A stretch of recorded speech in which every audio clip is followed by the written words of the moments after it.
अस्सलाम वालेकुम my dear students, welcome back. Amjad Sadiq here. आज मैं फर्स्ट ईयर की बायोलॉजी के चैप्टर नंबर 3 का दूसरा लेक्चर हम डिस्कस करेंगे।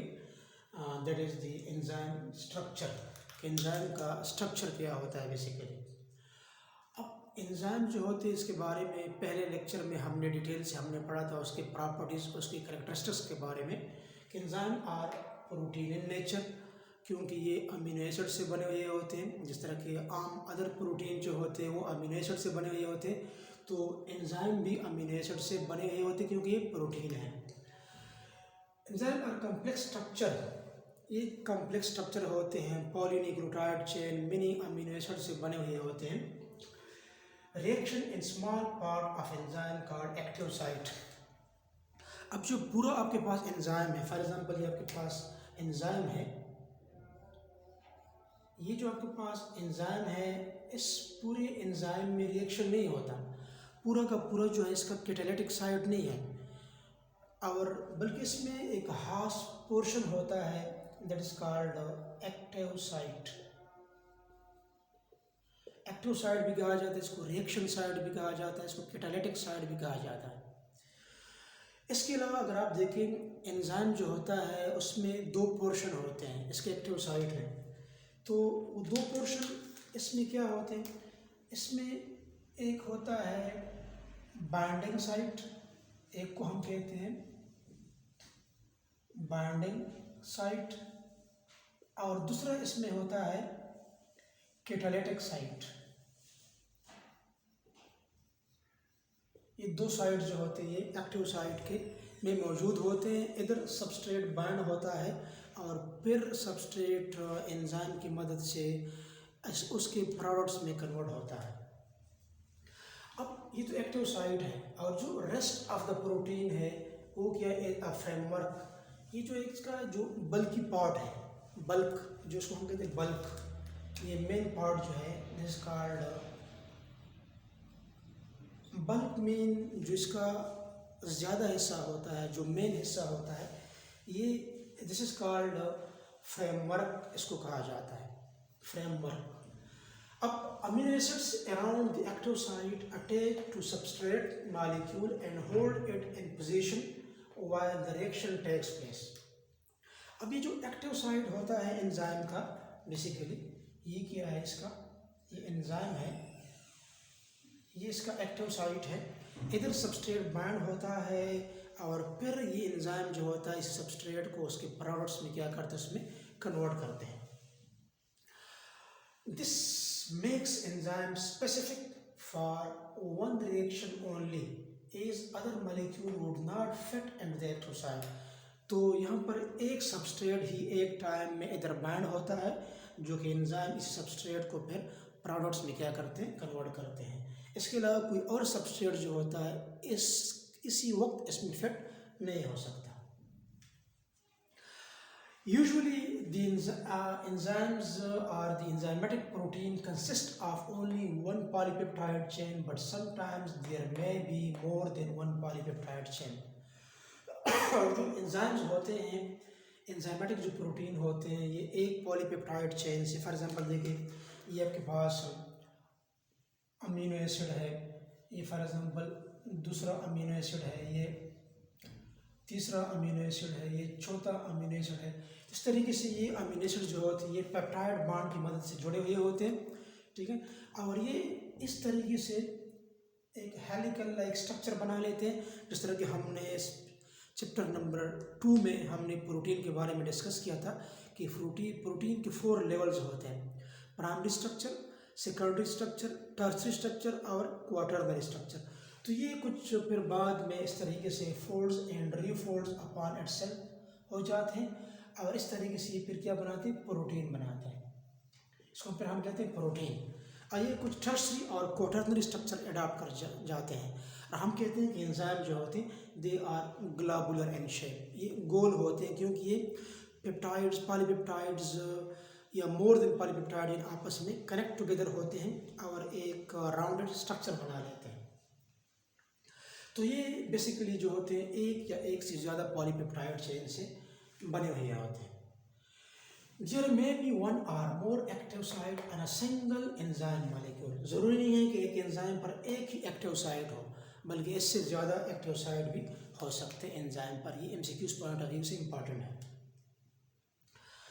अब जनरली हम कहते हैं कि ये आपके पास एंजाइम है, एंजाइम के स्ट्रक्चर को हम इस तरह भी एक्सप्लेन कर सकते हैं कि आपके पास एंजाइम है, इसमें ये पोर्शन जो है ये एक्टिव साइट है, जिसको कैटालिटिक साइट भी कहा जाता है, रिएक्शन साइट भी कहा जाता है। इसके अलावा जो बल्की एरिया है, ये जो बल्क है, इसको हम फ्रेमवर्क कहते हैं। इस पर भी एक और साइट होता है जिसको हम कहते हैं एलोस्टेरिक साइट। एलोस्टेरिक का लफ्ज़ जो है दो अल्फाज से बना है, एलो, ये एलो है, एलो फॉर अदर्स, ये स्टेरिक, स्टीरियो से निकला है, जो मीन सॉलिड ऑब्जेक्ट या ऑब्जेक्ट या साइट। मतलब allosteric site is a site on enzyme other than active site. Allosteric site is a site on enzyme other than active site is called allosteric site. यहाँ पर inhibitor वगैरह जो होती हैं usually enzyme के साथ इधर जुड़ जाते हैं, और इसी इनहिबिटर की अटैचमेंट की वजह से एंजाइम के एक्टिव साइट में चेंज आ सकता है। ये एंजाइम के लिए फिट भी हो सकता है और एंजाइम के लिए अनफिट भी हो सकता है, जब भी इधर कोई इनहिबिटर इधर मिल जाता है। तो एंजाइम स्ट्रक्चर को आप इस तरीके से भी आप एक्सप्लेन कर सकते हैं कि एंजाइम में एक्टिव साइट होता है, एक एलोस्टेरिक साइट होता है इसके फ्रेमवर्क और इसके बल्की एरिया में। ये जो बल्की एरिया होता है ये मेन एरिया होता है, और ये एक्टिव साइट को एक प्रॉपर शेप दे देते हैं। इस तरह के हमने कहा था कि एंजाइम में बहुत ही मामूली हिस्सा वो रिएक्शन के लिए होता है, जिस तरह के हम कहते हैं कि ये एक्टिव साइट है। और ये जो एक्टिव साइट होता है मेन यहाँ पर चार्ज मॉलिक्यूल होते हैं, चार्ज मॉलिक्यूल। फॉर एग्जांपल अगर हम कहें कि ये आपके पास एंजाइम है, इधर जो है फॉर एग्जांपल ये पॉजिटिवली चार्ज है, ठीक है। इधर आपके पास कोई सबस्ट्रेट है फॉर एग्जांपल, और सबस्ट्रेट जो है उस पर क्या है, वो नेगेटिवली चार्ज है, उस पर नेगेटिव चार्ज है। और दूसरा भी आपके पास एक सबस्ट्रेट है, उस पर पॉजिटिव चार्ज है। तो दोनों तो सेम है, बट कौन सा वाला सबस्ट्रेट जो है active site of enzyme attract करेगा, इधर पॉजिटिव चार्ज है तो ये नेगेटिव वाला जो है इधर फिट हो जाता है active site of the enzyme. इसके अलावा जो है एंजाइम के स्ट्रक्चर को आप इस तरह भी एक्सप्लेन कर सकते हैं कि जो कंप्लीट एंजाइम होता है, उस कंप्लीट एंजाइम को हम एक नाम देते हैं, that is called holo enzyme. ये होलो एंजाइम बेसिकली जो होता है ये दो पार्ट पर मुश्तमिल होता है। ये आप कह सकते हैं कि कंप्लीट एंजाइम दो पार्ट पर मुश्तमिल है, प्रोटीन पार्ट और non protein part. Protein part is called apo enzyme, it is called apo enzyme, it is the protein part, and non protein part is called cofactor. इसका मतलब ये कि कुछ एंजाइम जो होते हैं वो इंडिविजुअली काम करते हैं, कुछ एंजाइम जो कि प्रोटीन इन नेचर होते हैं वो इंडिविजुअली काम करते हैं। जिस तरह कि हम कहते हैं प्रोटीएजेस है, लाइपेजेस हैं। फॉर एग्जांपल आपके पास है प्रोटीएजेस, लाइपेजेस, ये प्रोटीन इन नेचर होते हैं कंप्लीटली, इसको नॉन प्रोटीन पार्ट की ज़रूरत नहीं होती।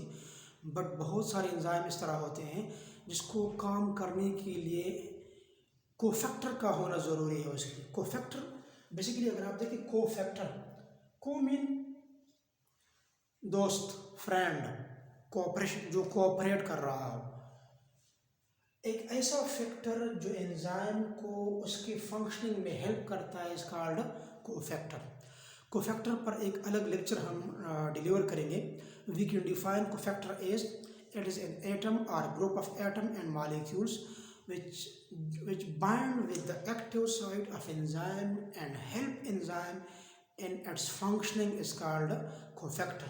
तो cofactor क्या, फॉर एग्जांपल आपके पास ये एक एंजाइम है, फॉर एग्जांपल ये आपके पास एक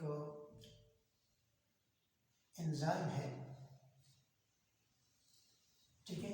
इसी एंजाइम में फॉर एग्जांपल आपके पास इधर आपके पास है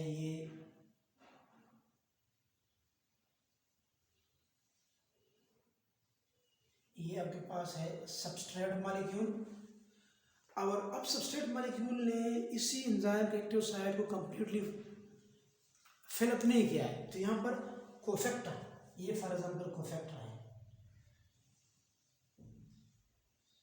ये कोफैक्टर जो होता है इधर क्या हो जाता है, इधर अटैच हो जाता है, इस तरीके से एंजाइम का एक्टिव साइट फिलअप हो जाता है। इसके बाद फिर एंजाइम क्या करता है, इसी सबस्ट्रेट को फिर प्रोडक्ट्स में क्या करता है, इसको कन्वर्ट करता है। तो बेसिकली कोफैक्टर क्या करते हैं, ये एंजाइम को उसके फंक्शन में क्या करते हैं, हेल्प करते हैं। तो कंप्लीट एंजाइम, और अगर आपसे पूछा जाए कंप्लीट एंजाइम क्या होता है, किस चीज़ से बना होता है, प्रोटीन पार्ट और non protein part. Basically complete enzyme होता क्या है, होल एंजाइम। होल एंजाइम में प्रोटीन पार्ट क्या है, एपो एंजाइम, और नॉन प्रोटीन पार्ट क्या है, कोफैक्टर। तो ये दोनों जब आपस में मिल जाते हैं तब आपके पास होलो एंजाइम बन जाता है या कंप्लीट एंजाइम बन जाता है। तो आज के लेक्चर में हमने एंजाइम के स्ट्रक्चर के बारे में हमने पढ़ा। उम्मीद है आपको समझ आया होगा। अगर फिर भी कोई आपकी मुश्किल पेश आ रही है तो आप कमेंट बॉक्स में पूछ सकते हैं। अल्लाह हाफिज़।